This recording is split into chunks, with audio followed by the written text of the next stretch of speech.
All right, so here, the problem. Oh, hey, before we get started, I'm going to give 5 tests this term. So I'm officially announcing that now. 5 tests. First test is a week from this Friday. It will cover all the types of problems, potentially, in Chapter 2 and 3. This right here, this problem that I suggested you work in the last video, this is the most difficult type that you're going to find in Chapter 2, or at least it's the most difficult for most people. So let's go ahead and do this one. Hopefully you tried it, and hopefully you got it. Another comment, and I'll be posting this on announcements, but I'm going to start having discussion questions. And if you participate in the discussion questions, that'll be worth extra credit. And I'm going to write a rubric or a plan or let you know how much those points are worth. Okay, at any rate, without further ado, let's go ahead and do this problem.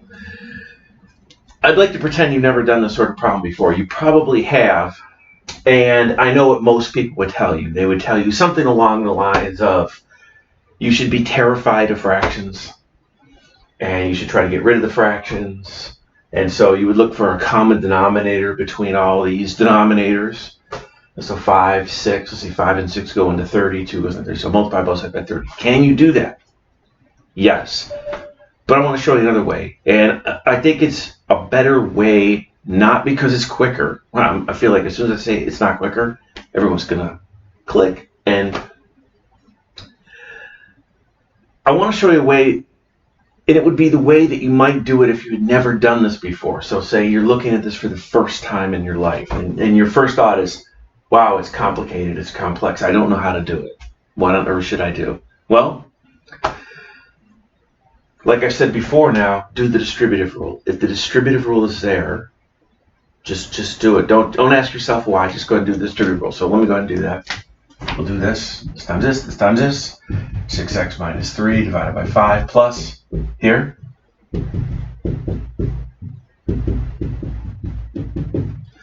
So far so good. Not particularly difficult. We're not done. It also doesn't necessarily mean I'm going to know every step of the way until we're finished, but okay, we've done something.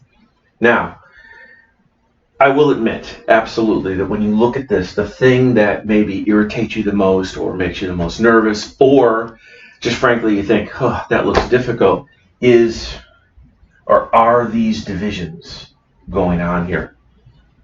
How do you divide? Flip and multiply. How do you divide? Multiply by the reciprocal. How do you divide? Flip, multiply. Always, always. I said that earlier on, maybe in the first full video. How do you divide, flip, and multiply? And that never changes. It hasn't changed for thousands of years. So, what's underneath every whole number? A 1. A 1. A 1. So let me flip and multiply. Now, what am I doing? In a way, I'm saying I don't like division, or I would rather not do division.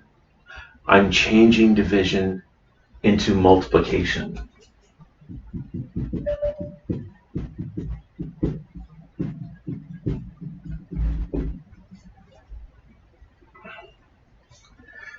Side comment. I do want to do this side comment. You see this? Let me erase that. That's how it originally looked. And that's how it looks now.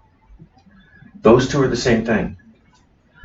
They really, really are the same thing. Just like this, 4 is the same thing as this. It's the same thing as this. If you wanted to use Roman numerals, or if you wanted to write it out, they really, really are the same thing. And you can use whichever you want. Now, more generally, if you have something like this, let's say 3x divided by 7, that's the same thing as that. Those two really are the same thing. And the reason why is, imagine, well, there's a 1 under everything. How do you multiply two fractions? It multiplies straight across the top and the bottom. So that's 3x over 7. So those two are the same thing, and you can use whichever one you want. That's your option. If you are in doubt, or if you feel confused on a problem, I think that this style of writing it, make sure it's coming up on the screen, this style of writing it is probably better if you're in doubt of which style to use. So on the other hand, what I could have said is, what I did here is I rewrote this term to look like this. Just because maybe I feel more comfortable with this style, or maybe this style will help you figure out what to do next. Okay, well, I'm not done with the problem. What should I do next? The possibility exists to do the distributive rule. So let's do the distributive rule. I probably won't be able to get to this problem without having to erase some of this board here, but let me continue on. This times this times this. So 6/5 x minus 3/5 plus 4/3. Always reduce your fractions. Plus x. Oh, hey, that's kind of nice. I mean, I didn't mean that for that to happen, or maybe I did. I can't remember when I made the problem up a couple of days ago. But at any rate, if you get a lucky break like that, hey, take it. Fantastic. 1/2 x plus 1. What am I going to do next? I don't know, but I see the possibility of adding like terms. So like I said before, I'm developing these habits. If the distributive rule is there, do the distributive rule. If you can add like terms, add like terms. Even if you have no idea why you're doing these things. These are steps that you can take that will almost certainly, I'm not saying guaranteeing it, but almost certainly put you in the right direction. So let's go ahead and add like terms. We've got, where to go? Oh, here, 6/5 x plus 1x. Remember, there's a 1 hiding there if you want to put it in there. Okay, so that's 11/5 x. And then we've got negative 3/5 plus 4/3. I'm going to probably keep saying this because after decades of doing this, I made the habits hard to break. If we were in class, and imagine we are right now, I would say, okay, negative 3/5 plus 4/3, what does that get? In other words, don't rely upon me to do it. And don't rely upon your buddy, friend, or calculator. And I know it's not fun, and I know it's maybe painful or effort, but just go ahead, do it in your mind, or do it on scratch paper.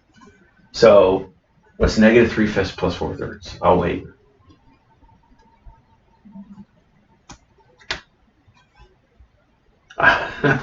Hopefully, if you're all here, you would have said, let's see, I forgot what the answer was again. Okay, 11/15.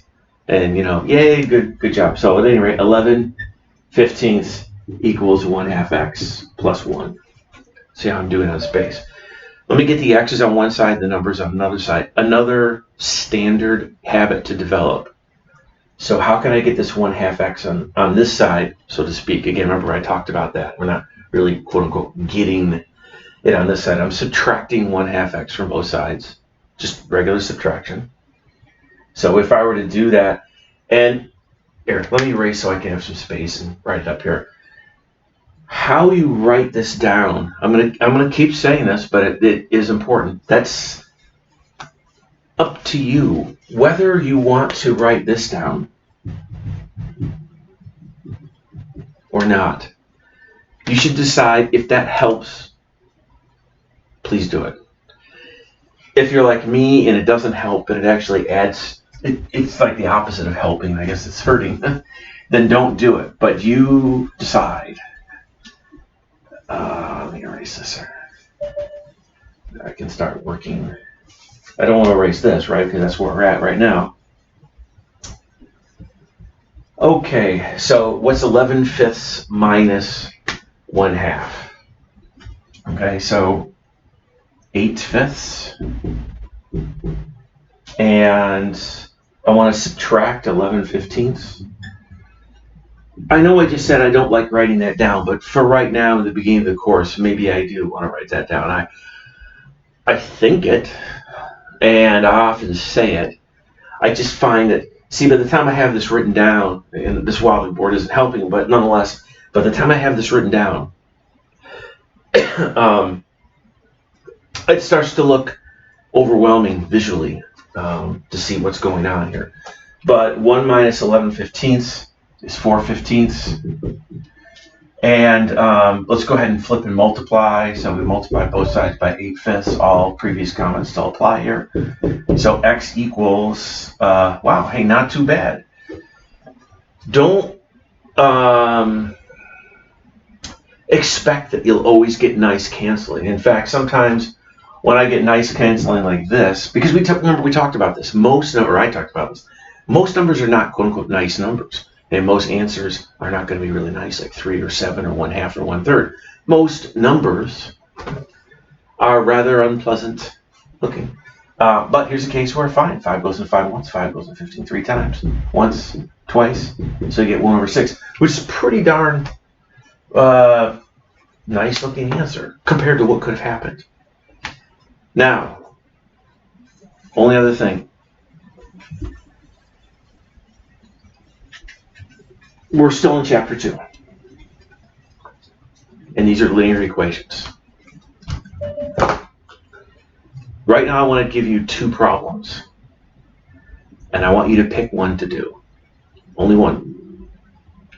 And suppose something very valuable depends on the fact whether or not you get this right. Okay, life depends on it. If you get it right, you win $1 million. And if you get it wrong, you get your arm chopped off. You can only choose one problem. And you care whether or not you get it right. And you cannot use a calculator. And you cannot use any notes or books or texts or YouTube videos or help from your friend. You're all on your own. You're in a room, and the only thing in the room is something to write with and paper. That's it. So here are the 2 problems. Here's one. And then here's the other one.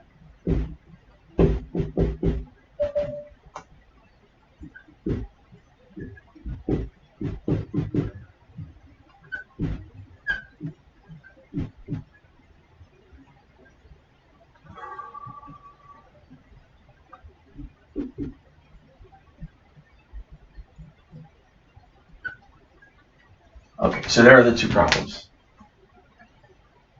Make your choice. Problem on the left and the problem on the right.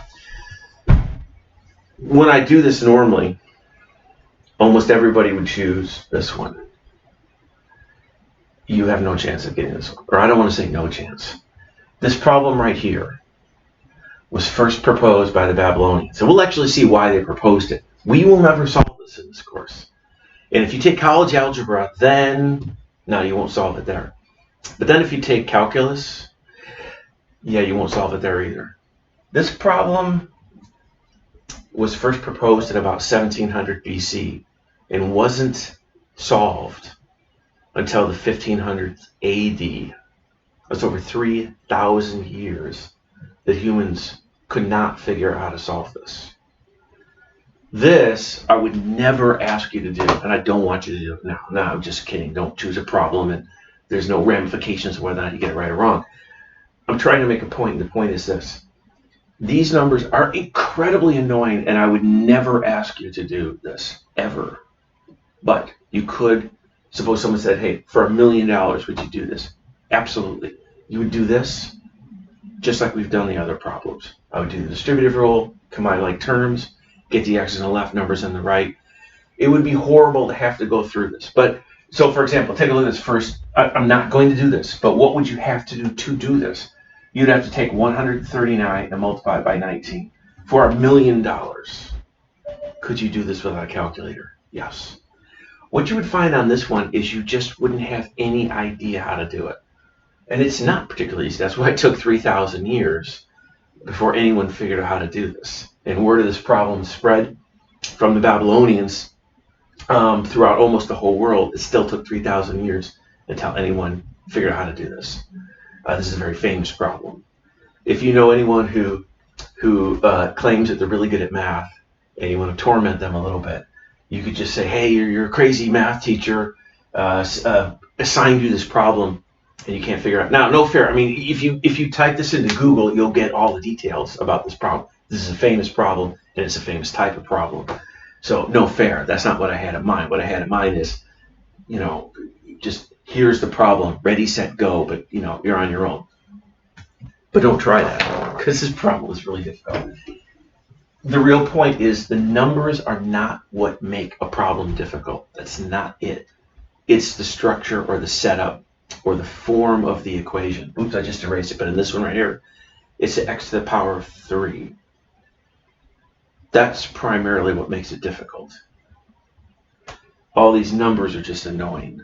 So, okay, that said, we don't want to worry about numbers. The other thing, and this is more important really for all of you in this course, is that this development of habits, this development of things you try when you don't know what to do. So one is the distributive rule. I'm reluctant to write these down because I don't have them in any particular order in my head. It's a collection of things to try when you don't know what to do. So always do the distributive rule or distributive property, distributive axiom, whatever word you want to use with that. Another one is add like terms. So if there are like terms to add or subtract, combined via addition and subtraction, please do it. Well, not please, but just do it. I don't know. I do. It's almost always helpful. Another is, and there's going to be some modifications on this, but get the variable, the letter, let's just say get X's on the left. And then, I really don't know how to write this. I could write it as a complete sentence. You should try to get X's on the left or numbers on the right. How should I notate this? How about if I went like this? And then numbers on the right. Now, there are many, many, many others that we'll pick up as we go along. And like I said, they're not in any particular order, but they're things I always try when you don't know what to do. If you know what to do, fine, you just go ahead and do it, solve the problem. But if you don't know what to do, and that is the key thing, I think for most people, they look at a problem and they don't know what to do. So what do? Sometimes, like in the case of x cubed plus x equals 1, you're not only stuck, but you're going to remain stuck. But I'm not going to give you problems like that. I don't give you trick problems or anything like that. I can assign you that problem and say, that's due by tomorrow, and everybody get it done, and that would be horrible. Okay. Now, this video pretty much ends here. There's a few other details on Chapter 2. They're fairly minor. That problem I just did. Oh, let me give you 3 more to do. Try these as practice problems. In the next video, I'll go over them. 2 more. These are fairly lengthy here, so let me go ahead and write those down.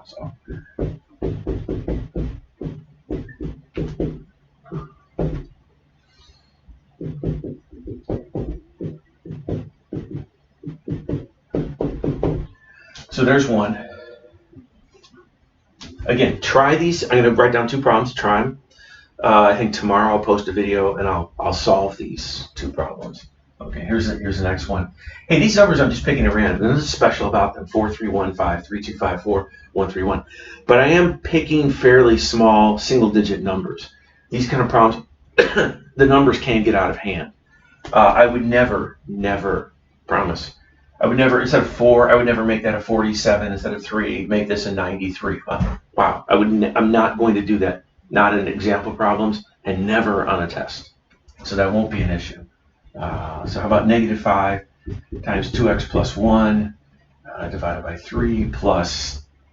I was tempted to write a 7 here, but even that can make the problem sort of go haywire in terms of the number. So I'm going to refrain from doing that.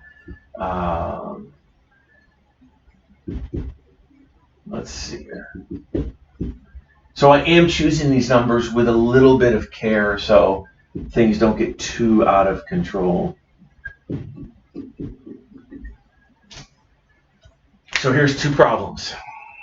Try these, see if you can get the answer. Hey, I'd be curious. I haven't looked at Photomath for a while. I'm sure all of you have heard of that. Or other various sorts. If you straight up try checking your answer by substituting what you got in for x, that'll probably be more difficult than doing the problem.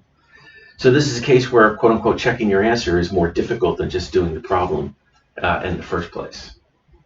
So try those 2.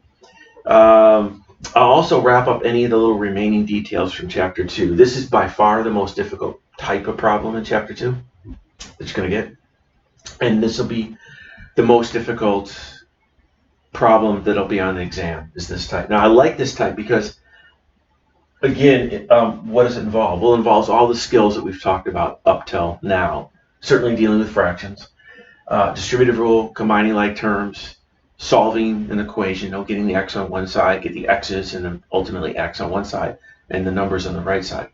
So if you can do this sort of problem, it means that so far you've got all the, or more or less all the skills that we need. Positive and negative numbers. I'm assuming most people have that under control, but nonetheless, it does involve that too. Okay. So I don't need to erase these. In fact, I'll leave them here. I'll leave them here, and then they'll be ready to go tomorrow. So try these. What I want you to do, and this is important, is as you go through the textbook, we're going to go through the textbook one chapter at a time, in order, so no hopping around. As you go through the textbook, if you see problems or you're confused or have questions about anything in the textbook, let me know.